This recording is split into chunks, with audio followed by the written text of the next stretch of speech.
Perth, Western Australia here, and myself Hi. in the not so sunny Scotland in January. A wonderful place to be, absolutely. And today we are going to have a wee chat about personal development. Do you do it? Do you not do it? Does it make a difference to you? What do you do? What can you recommend? We would love everybody's interaction. If you've got some tips, some books that you could recommend, then we would love to hear from you. So a couple of books that I quite like, and it can be audio, it can be anything at all, and the one I quite like on audio is Mel Robbins' The 5-Second Rule. And That's one of my favourite. I got in there. I meant the other day that I used to be such a procrastinator. I couldn't make a decision, and I dithered about, and I would dither for ages. And somebody introduced me to this book. I think I actually saw her being interviewed by Eric Worre, and she got herself into such a state in life where they were losing the roof over their heads, and she couldn't actually function to get out of bed in the morning. So she started this 5-second rule: 5, 4, 3, 2, 1. Get out of bed now. 5, 4, 3, 2, 1. Make that phone call. 5, 4, 3, 2, 1. Do that Facebook Live, and just do it. And the reason she chose to count backwards was that you could go on to infinity. I'll just stay in bed. I'll just count to 20. I'll count to 100.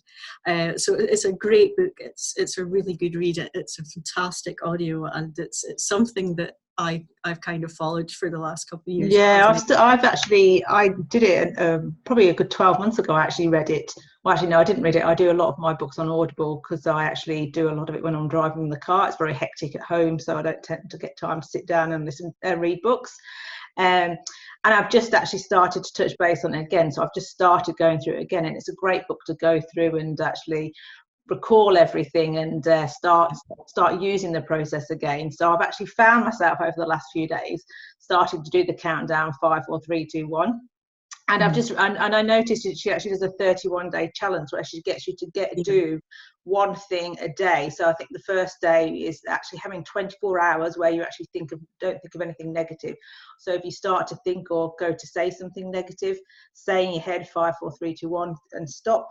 Think about it, and then progress and change your thoughts, direction of thought. And probably implementing those over a period of time actually means that it becomes normal for you to stop changing and start changing your normal habits and normal thinking habits. Yeah, sorry, I'm just checking on the live because we're actually via Zoom, so we just need to check any comments as they come up. So fantastic.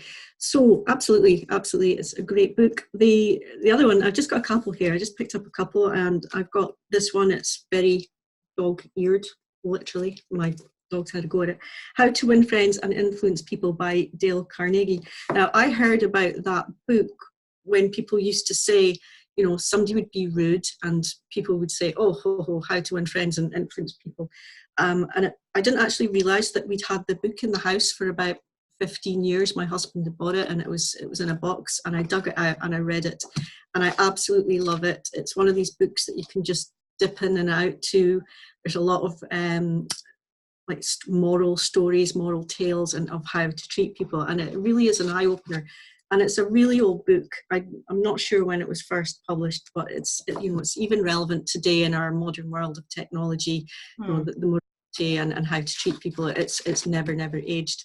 And the other one is The Magic of Thinking Big by David Schwartz. This again, it's another old book, but it's completely relevant for today. It's all about mindset. If you think you can do it, you can.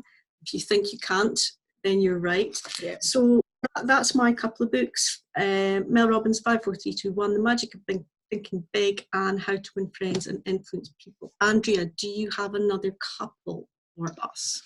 I do. A couple of the ones that I listen to. Girl Wash Your Face is absolutely brilliant by Rachel Hollis. Now, she's a very down-to-earth mother, everyday woman like ourselves, and she just keeps it real, just about everyday life, everyday struggles that she's had in life and how she's overcome it. She's actually done a couple of books as well. I can't actually offhand can't think what the other names are. And another one is Get Over Your Goddamn Self. Absolutely fantastic, well worth the read. The title just says it all. And the author of that one is Romy Nelstad. Can't even pronounce her name, but there you go. So my suggestions is actually purchase those on Audible and listen to them in the car when you're driving to work, which is what I always do, or when you've got that vacuum cleaner going. Always put your headphones in and listen to it, because it's basically changing your mindset as you're working. So it's absolutely phenomenal. Look, definitely my tips for today. So what other things? Audio's great. Audio's great because absolutely when you're doing the housework or you're in the car, because we're all so time poor, and it's easy to excuse. You know, we're so busy. We've got to go to work. We've got to feed the kids. We've got to do the housework. We've got to do so many things, so many hats. As I saw your live yesterday, which was fantastic. That, you know, it's easy to make an excuse and, well, I can't exercise because I need to do this, or I can't listen to a book. So audio is great. I do exactly the same. Stick the earbuds in and get going. So other avenues of personal development. What about exercise and meditation? Do you meditate? Do you exercise? I walk around the shop when I do food shopping. Is that exercise? I think we also have to be aware that we all have our flaws as well, and being aware of our flaws is where we can probably improve. So no, I actually do not exercise, and that is one of my downfalls. And no, I don't meditate, but to be honest with you, meditation works for a lot of people, and I've heard a lot of good things about it. It's an avenue that I would potentially look at, and I know it's been recommended to me. You can do a form of meditation in 5 minutes. I've actually was given to a book by one of the specialists in the hospitals about it. So definitely something I'll look at. Have not done it yet. Exercise, I have my moments. I've had those times where I've my New Year's resolution, which I didn't make one this year because I never stick to them, is I'll do a bit of exercise. And yes, I do a bit of exercise maybe for 3 or 4 months, and then I give up. So definitely something I need to work on. What about yourself? Do you exercise? Well, I have written down here my forms of exercise. I've got a dog that has to go out 4 times a day. I've got an exercise bike, and I used to go swimming every Sunday morning. Now, the emphasis there on they used to go. So yeah, things have fallen by the wayside, and that tends to happen in the winter months here. So it's like, oh, it's too cold and stay inside. But certainly the dog is the saving grace, because with the dog, that's non-negotiable. So I've got an exercise bike that's downstairs, and it's covered in dust. So, but we've all got our flaws, and we recognise that we've got our flaws, and hopefully we can dig in a little bit. I will try and improve on that, and I'm quite conscious of that. Now, even walking, I think walking's a good one. So maybe what I need to do is get up maybe 45 minutes to an hour earlier in the morning and actually go for a walk. Then the kids are still in bed, then I haven't got to worry about anything. So maybe that's the goal I need to set myself. We're talking about goals, is we all actually need to make goals. If we make goals, then that's another form of self-development. So have you actually made any goals for the year? I have made a goal. Well, I think every time that I actually have the courage to go live is a goal. It's a challenge for me. Definitely, I've got goals written down, and we've had a chat towards the end of the last year. We sat down together and had a chat about goals, and we did short-term goals, which were sort of reasonably easily achievable, where it might be that every Friday you've achieved enough to allow yourself to get a box of chocolates or a bunch of flowers. And then maybe slightly longer term goals that might take us a couple of months. We've sat down and worked out what we want to do there. And then we've got the big goals, the sort of the life changing, the villas and in the sun. And I think everybody needs to have that. Don't make it a dream, make it a goal, and work out ways of how you actually can achieve that huge, big, airy fairy goal. The scary. Yeah, scary fairy. Yeah. Sit down. And the phrase I like so much is, how do you eat an elephant? One bite at a time. So break them down into, right, we need to do this to achieve this, and then we've done that. So yeah, definitely I've got goals set towards the end of the year. And I'm just looking on the live here. Hello, Sharon. Welcome to the call. Hope you're doing fantastic. We've got 2 Sharons on. We've got Mary. Welcome, guys. Fantastic. Andrea, see you there. And Radhika, hello, Radhika, hello. Everybody's doing absolutely fantastic. Thank you so much for joining us. We had a comment from Robin as well, who said she might not be able to stay up till she's 11 o'clock with her. And 3 hours ahead of us. No, 2 hours ahead of us over in Queensland. Yeah. Because one of the questions I was going to ask was, has anybody sort of at a later stage in life gone back to university or gone back to college? So Robin had said that age 52, she went back to university and did her degree, which is absolutely fantastic. Well, that's it. It's never too late to change your skill set. So, you know, when I was younger, I went to university and I studied business and finance. To be honest with you, I didn't really know what I wanted to do. So business and finance seemed to be the road to take. And then when I came to Australia, it was just like, there was nothing. It was just the work out there. I could find nothing that was suitable for me. So what I ended up doing is actually going to retrain in practice in medical, as a medical receptionist, and that's how I got into the medical field, which then obviously progressed to becoming a practice manager. So, and I was in my 30s then. Mm-hmm. Yeah. 40s now. I started off as a restaurant manager, and then I got fed up with plates and I went into retail, and then a real curveball, I went into the health service over here, which, you know, I'd never wanted to be a nurse when I was a little girl. It was just, and I'm really enjoying it now. I do it 2.5 days a week. And it's something, just a completely obscure thing for me, but you never know what's around the corner. You never know what's going to catch you. What about another part of, you know, personal development is diet. How is your diet, Andrea? I mean, I imagine you're out in all that beautiful sunshine. You've got loads of, I see Sharon Carter showing us sometimes that she's grown pineapples. They look absolutely fantastic, and she's making homemade, doing stuff with fruit and growing avocados and things. Sharon Carter's jam is very nice, and so here's a lemon curd. I'll put that out there.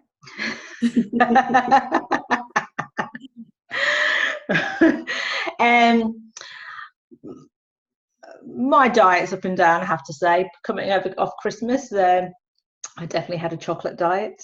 I have to be honest, and I do like my sweets, but yes, I do eat quite healthily in respect that I eat my vegetables and my fruit, and other than the little treats that I tend to have in between. But yeah, it's not too bad, but yes, it definitely could be better. I'm not really strict on a really, really healthy. And yeah, see, we've got the cold over here, so we've got an excuse that we can put on big jumpers. And I don't know if everybody's heard of the Scottish delicacy of a deep fried Mars bar. We used to in the UK when I was over there. Never had one, I have to say, but it just shouts heart attack to me. I'm sorry. Yeah. I mean, the Scots are not renowned for their healthy diets, but I think we're becoming a lot more aware now, and thankfully I do like my vegetables. So. We're quite lucky over here. We've got a lot of fruit and veg, fresh fruit and veg over here, and we're big meat eaters as well, a lot of us. So we do have that good diet, I suppose, compared to the UK, where meat was very expensive, I think, when I was over there. Another thing. I went back to TAFE.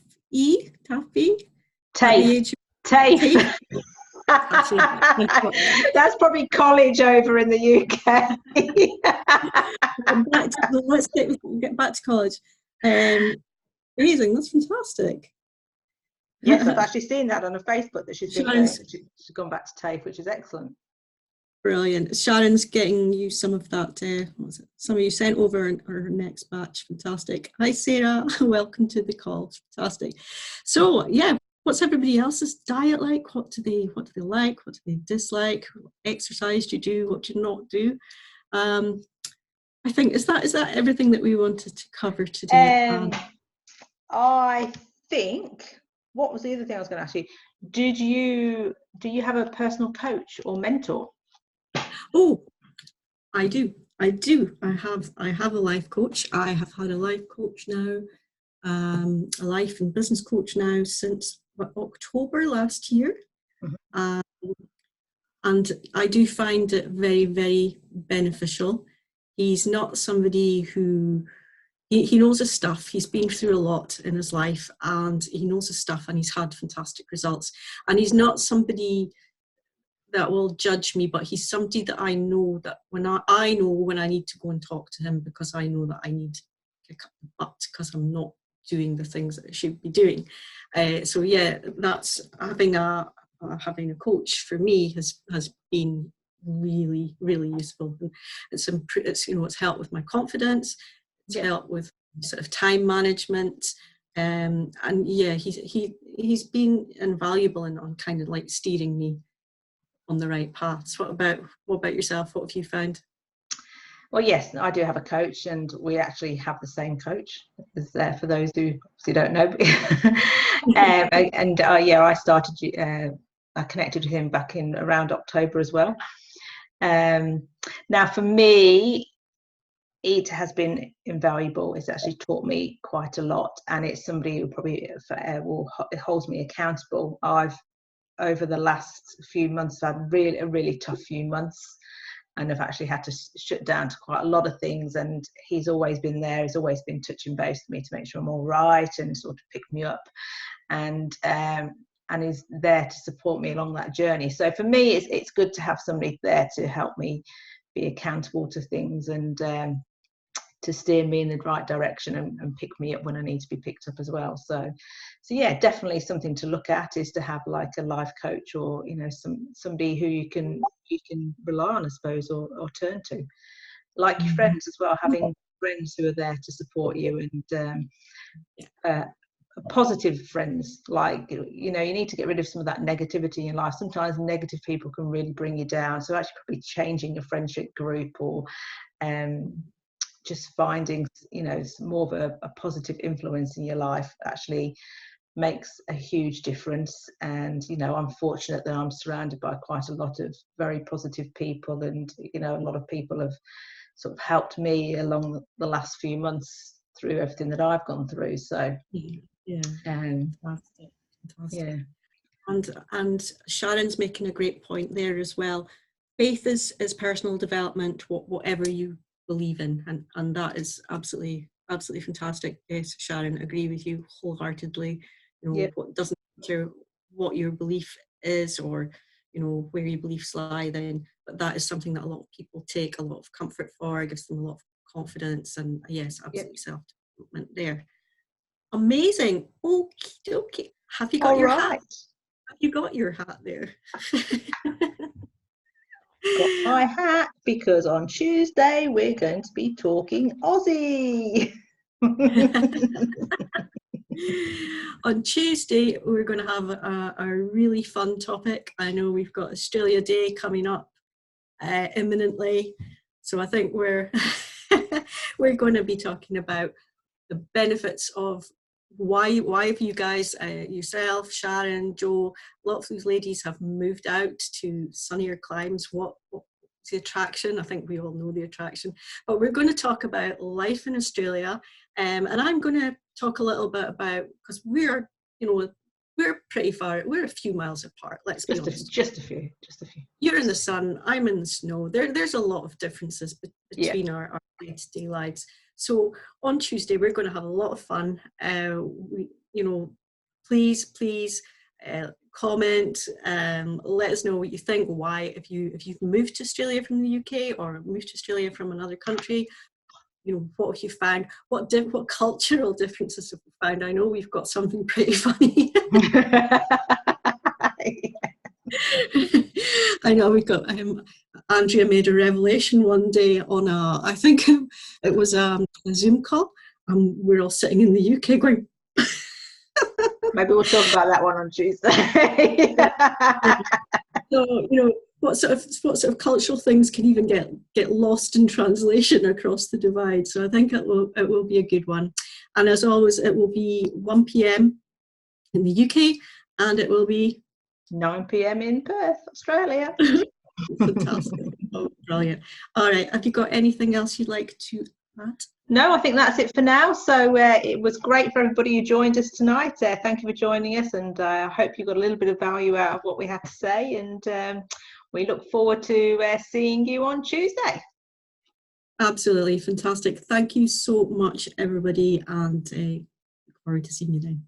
Bye for now.